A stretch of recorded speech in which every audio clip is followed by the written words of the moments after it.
नमस्कार, मैं Ravi Kumar, director Easyway. तो आज का वीडियो शुरू करने से पहले एक इम्पोर्टेंट इन्फॉर्मेशन है, सभी लोग देख लें। अगर आप भी चाहते हैं गवर्नमेंट जॉब का तैयारी करना, जैसे सेल हो गया, इसरो हो गया, रेलवे हो गया, या ऑल पीएसयूज, कोई भी अदर पीएसयूज है, इसके लिए ईजीवे ग्लोबल ऐप पर अलग अलग प्रकार के कोर्सेज अवेलेबल है। जैसे railway fitter all subject available है। ये कॉलिंग नंबर दिया गया है, अगर दिक्कत होगा तो इस पर बात कर सकते हैं। ये वेबसाइट है, इस पर जाकर देख सकते हैं। इस कोर्स में अगर देखें तो यहाँ से बाई नाउ पर क्लिक करके प्राइस वगैरह बाई नाउ कर सकते हैं। कोर्स प्रीव्यू में बहुत सारा मटेरियल दिया गया है इसमें। जैसे आपका फुल सिलेबस का वीडियो लेक्चर है, लाइव क्लासेस प्रतिदिन होती है। इसके अलावा पीडीएफ चैप्टर वाइज है, चैप्टर वाइज टेस्ट है, मॉक टेस्ट है, प्रीवियस ईयर के पेपर है, प्रीवियस ईयर पेपर सोल्यूशन है, मॉक टेस्ट का सोल्यूशन है, टेस्ट पेपर का सोल्यूशन है। इस तरीके से बहुत सारे क्वेश्चन है इसमें, लगभग 7,000 से अधिक क्वेश्चन है।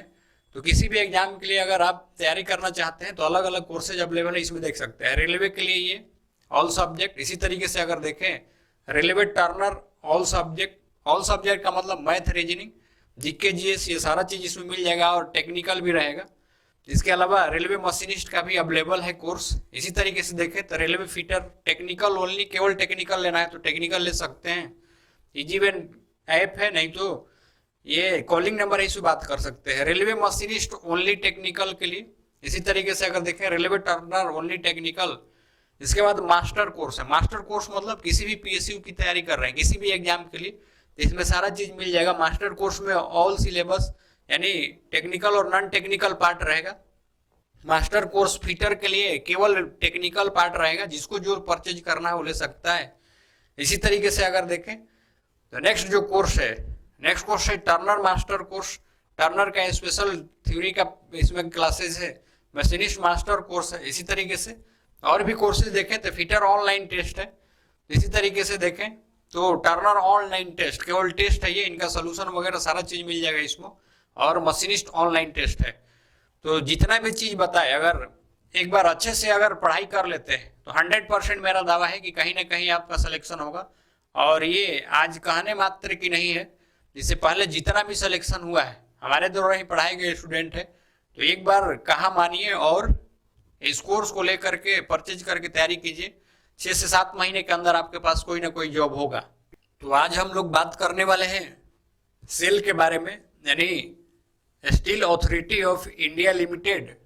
इसमें वैकेंसी आई हुई है और ये कौन सा यूनिट का है तो दुर्गापुर स्टील प्लांट, जिसको शॉर्ट में सेल डीएसपी बोला जाता है, यानी steel authority of India limited Durgapur steel plant. इसमें अलग अलग पोस्ट आई हुई है, इसके बारे में देखेंगे। यानी दुर्गापुर वेस्ट बंगाल साइट का ये वैकेंसी है और 2024 का वैकेंसी है। अभी यहाँ पर अगर देखें तो अलग अलग पोस्टेज है। इसमें अगर देखें तो बीटेक वाले, डिप्लोमा वाले, आईटीआई वाले और मेडिकल भी कैंडिडेट होंगे, वो भी अप्लाई कर सकते हैं। तो अलग अलग पोस्ट के लिए अलग अलग क्वालिफिकेशन डिटेल्स दिया हुआ है। अगर यहाँ पर देखें क्वालिफिकेशन डिटेल्स के बारे में, details of post and eligibility, इधर नेम ऑफ पोस्ट दिया है, essential minimum qualification and experience दिया है, और जो भी एक्सपीरियंस या जो भी डॉक्यूमेंट इसमें लगने वाला है या जो भी एज है वो कब से काउंट होने वाला है तो 30/1/2024 है। ये कट ऑफ डेट दिया है। यहाँ पर अगर देखें तो अलग अलग पोस्ट में कंसल्टेंट यानी चेस्ट मेडिसिन के लिए एमबीबीएस वगैरह डिग्री होना चाहिए। यानी ऊपर में ये जो पोस्ट है, जैसे एक से लेकर के इधर आगे की तरफ देखते जाएंगे, ये मेडिकल के लिए और इनका एज क्राइटेरिया इधर दिया हुआ है। तो मुख्य रूप से हम लोग बात करेंगे आईटीआई स्टूडेंट के लिए, तो उसमें नीचे की तरफ आएंगे, जैसे जैसे यहाँ पर देखेंगे ये सब मेडिकल वाले पोस्ट हैं। इसके बाद अगर यहाँ पर देखा जाए 9 नंबर में मैनेजर मैकेनिकल के लिए, इसमें बीई बीटेक मांगा हुआ है। और उसके अलावा आपको अलग अलग टाइप से इसमें एक्सपीरियंस वगैरह होना चाहिए, ये सारा चीज डिफाइंड है इसमें, ठीक। ये बीई बीटेक के लिए है। नीचे की तरफ अगर चले तो डायरेक्ट हम लोग देखने वाले हैं डिप्लोमा और आईटीआई वाले के लिए। तो डिप्लोमा वाले स्टूडेंट के लिए देखें तो जो हमेशा आता है उसी तरीके से पोस्ट इसमें भी आया है, ऑपरेटर कम टेक्नीशियन बॉयलर ऑपरेटर S3।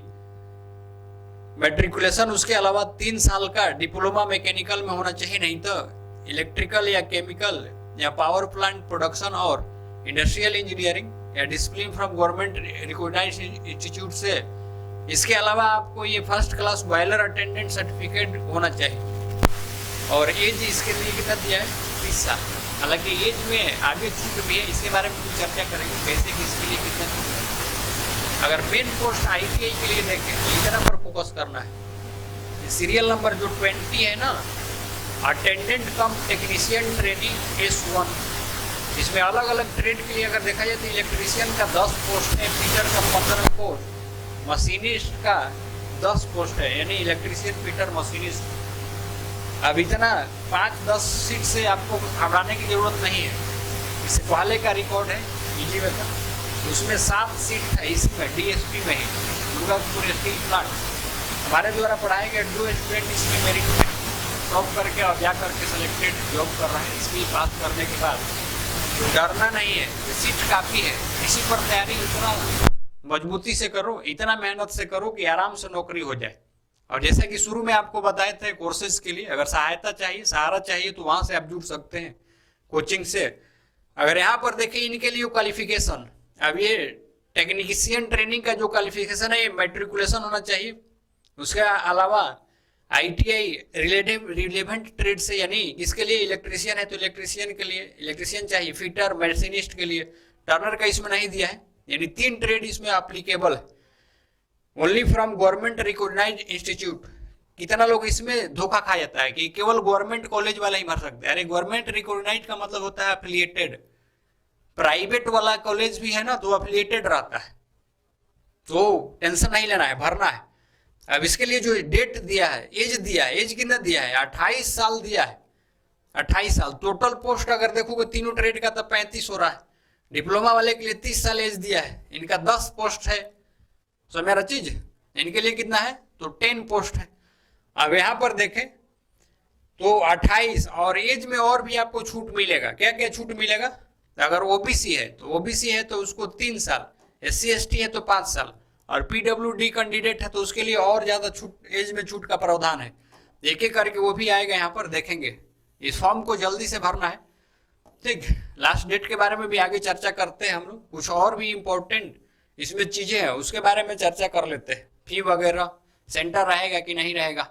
अगर यहाँ पर रिजर्वेशन के लिए देखें तो अलग अलग जो पोस्ट दिया था उनके लिए अलग अलग कैटेगरी वाइज रिजर्वेशन, इसके लिए कितना सीट रिजर्व है ये दिया गया है।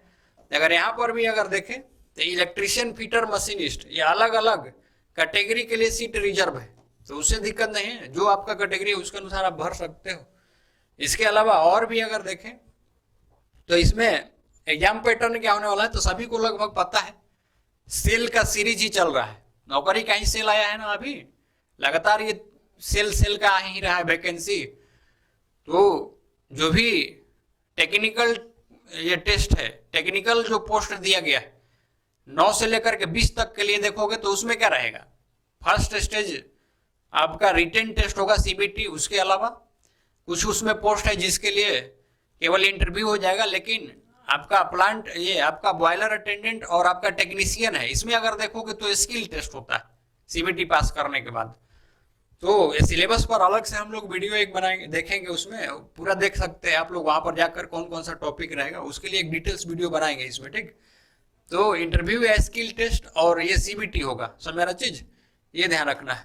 तो ITI ट्रेड के लिए तो CBT होगा और उसके बाद में टेस्ट होगा, कौन सा, स्किल टेस्ट होगा। तो मुख्य रूप से हम लोग उस पर अगर फोकस करें तो ये क्राइटेरिया इसमें रहने वाला है। बाकी यहाँ पर एज रिलैक्सेशन की बात करें तो देखिए, अगर SC ST OBC, SC ST है तो 5 साल मिलेगा छूट, जो 28 दिया था उसके अलावा ITI कैंडिडेट के लिए। और OBC है नॉन क्रिमिलियर तो 3 साल, और PWBD कैंडिडेट है तो 10 साल जनरल के लिए छूट मिलेगा, 15 साल SC ST, 13 साल OBC के लिए मिलेगा। क्लियर है इतना कहानी। अब यहाँ पर अगर देखें तो फिजिकल स्टैंडर्ड्स के लिए कुछ पैरामीटर दिया रहता है, जैसे मेल के लिए हाइट इतना 150 सेंटीमीटर 155 सेंटीमीटर, फीमेल के इतना, और वेट 45-35 kg फीमेल के लिए होना चाहिए। तो देखिए ये कोई जरूरी नहीं, अगर आप फिजिकल फिट हैं तो ये ज्यादा मायने नहीं रखता है, ये लास्ट स्टेज का होता है। जब आपका स्किल टेस्ट वगैरह सब पास हो जाए, रिजल्ट वगैरह आ जाए, जब ज्वाइनिंग होता है, मेडिकल टेस्ट होता है, वेरिफिकेशन के टाइम, डॉक्यूमेंट वेरिफिकेशन टाइम, तो अगर फिजिकली फिट है तो ये ज्यादा मायने नहीं रखता है। कई एक बार आपको बताएं अलग अलग सेल के ही वैकेंसी में, ठीक। अगर आप आगे की तरफ देखें तो मोड ऑफ सिलेक्शन में शुरू में ही बता दिए CBT 1 होगा और स्किल टेस्ट होगा, ठीक है। बाकी अलग अलग पोस्ट है, उनके लिए अलग अलग क्राइटेरिया है। इसी में इंटरव्यू भी रहेगा, केवल इसी में टेस्ट होगा। और सबसे इंपॉर्टेंट बात यहाँ पर देखें तो टेस्ट सेंटर, अलग अलग सेल में देखोगे तो फॉर्म भरते समय टेस्ट सेंटर नहीं देता है, लेकिन यहाँ पर टेस्ट सेंटर है। अलग अलग अपने चॉइस के अनुसार जितना जल्दी भरोगे उतना जल्दी आपका फर्स्ट चॉइस मिल जाएगा। जैसे भुवनेश्वर दिया है, हैदराबाद दिया है, सीधिया, कोलकाता, हावड़ा, फिर मुंबई, नवी मुंबई, थाने, ये दिया हुआ है। इसके बाद दिल्ली NCR सेंटर दिया है, पटना में सेंटर दिया है, रांची में सेंटर दिया है। तो जो जहां है, जहां से नजदीकी है, वो सेंटर फॉर्म भरते समय दे सकता है। और पहले अगर भरेगा तो उसका फर्स्ट सेंटर ही मिल जाएगा। तो मेरा चीज बाकी वही क्राइटेरिया। ट्रेनिंग के लिए अगर देखोगे तो 2 साल का ट्रेनिंग रहता है। फर्स्ट ईयर में ये आपको मिलेगा, सेकेंड ईयर में इतना आपको मिलने वाला है। और जब फुल्ली 2 साल के बाद परमानेंट ज्वाइनिंग के लिए अगर जाओगे, परमानेंट वैकेंसी है लेकिन ट्रेनिंग होता है शुरू में तो उसमें कम रहता है। जब फुल स्केल पर जाओगे तो ये आपका स्केल रहने वाला है अलग अलग। अटेंडेंट कम टेक्नीशियन ट्रेनिंग के लिए, ऑपरेटर कम टेक्नीशियन, बॉयलर ऑपरेटर के लिए ये सैलरी रहने वाला है आपका, ठीक। इसके अलावा अगर एप्लीकेशन फी के बारे में बात करें तो assistance manager, safety manager, medical officer and consultant के लिए अगर देखा जाए तो उसमें भी अगर जनरल OBC EWS होगा तो इनके लिए 700 है। अगर PWBD, ST, SC, ST, ESM के लिए अगर देखा जाए तो 200 है। इसी तरीके से ऑपरेटर कम टेक्नीशियन, बॉयलर अटेंडेंट, यानी इसमें देखोगे तो BE BTech वाले आ जाएंगे, BE BTech और मेडिकल वाले आ जाएंगे। इसमें देखोगे तो डिप्लोमा वाले, इनका कितना है। अगर जनरल OBC EWS है तो 500 लगेगा, और अगर SC ST PWD ESM में आएगा तो 150 रुपया। बाकी अटेंडेंट कम टेक्नीशियन ट्रेनिंग ये ITI के लिए, इस पर फोकस करो। बहुत कम फी है, ज़्यादा नहीं है, 300 रुपया लगेगा। OBC जनरल EWS है तो, और SC ST और PWD और ESM है तो कितना लगेगा, 100 रुपया लगने वाला है। तो जनरल के लिए मान के चलो ना कि ये 300 रुपया लगने वाला है, तो जल्दी से इसको अप्लाई करना है, ठीक। कुछ और भी इंपॉर्टेंट चीज इसमें अगर देखें तो इंपॉर्टेंट चीज में डेट है। डेट कब से कब तक रहने वाला है, तो आज 9 तारीख है, आज 9 जनवरी से स्टार्ट हुआ है और कब तक ये जाएगा। तो देखो यहाँ पर डेट अगर देखें, इंपॉर्टेंट डेट, ओपनिंग डेट कब दिया है तो 9/1/2024 मंगलवार से 31/1/2024 यानी ट्यूसडे तक रहने वाला है। सॉरी 30/1/2024 यानी पूरा जनवरी रहने वाला है। तो जितना जल्दी भरोगे उतना जल्दी आपका सेंटर मिल जाएगा ना। इसके बाद इसके लिए ये जो DSP, ठीक है, इसमें जो वैकेंसी आई हुई है इसके लिए सिलेबस आपको लेकर के आएंगे नेक्स्ट वीडियो में। तो आज इतना ही।